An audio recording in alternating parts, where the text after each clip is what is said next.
महापालिकेतील लाडपागे समितीच्या भरतीला न्यायालयाचा हिरवा कंदील। 2023 औरंगाबाद खंडपीठामध्ये लाडपागे समितीच्या अहवालानुसार अनुसूचित जाती जमातीतील भरतीची न्यायालयीन याचिका दाखल करण्यात आली होती। संपूर्ण महाराष्ट्रातील मनपा आरोग्य खात्यातील चतुर्थ श्रेणीच्या कर्मचाऱ्यांनी न्याय मिळण्याची वाट बघितली।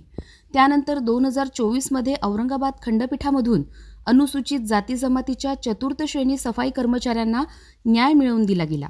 यातील नाशिक मनपामध्ये एकूण 52 कर्मचाऱ्यांना माननीय आयुक्त अशोक करंजकर यांच्या आदेशानं कामावर रुजू होण्याची आदेशपत्रके देण्यात आली। 64 कर्मचाऱ्यांपैकी 52 कर्मचाऱ्यांना जात पडताळणी व इतर कागदपत्रे तपासून नियमानुसार त्यांना वर्क ऑर्डर देण्यात आली।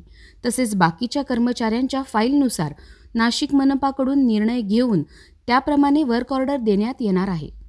यासाठी अनुसूचित जाती जमाती लाडपागे समिती शिफारसीनुसार कर्मचाऱ्यांच्या वारसांना मनपाच्या नोकरीत सामावून घेण्यासाठी कर्मचाऱ्यांच्या वारसांना न्याय मिळावा यासाठी म्युनिसिपल कर्मचारी कामगार सेना संघटनेचे अध्यक्ष सुधाकर भाऊ बडगुजर व पदाधिकारी यांनी वेळोवेळी या प्रकरणासंदर्भात पाठपुरावा केला व कर्मचाऱ्यांना न्याय मिळवून दिला। तसेच दिनांक 24/9/2024 रोजी खाते प्रमुख घनकचरा संचालक आवेश पलोड साहेब यांनी दिलेल्या विभागात कामावर हजर होण्यासाठी आदेश केले आहेत।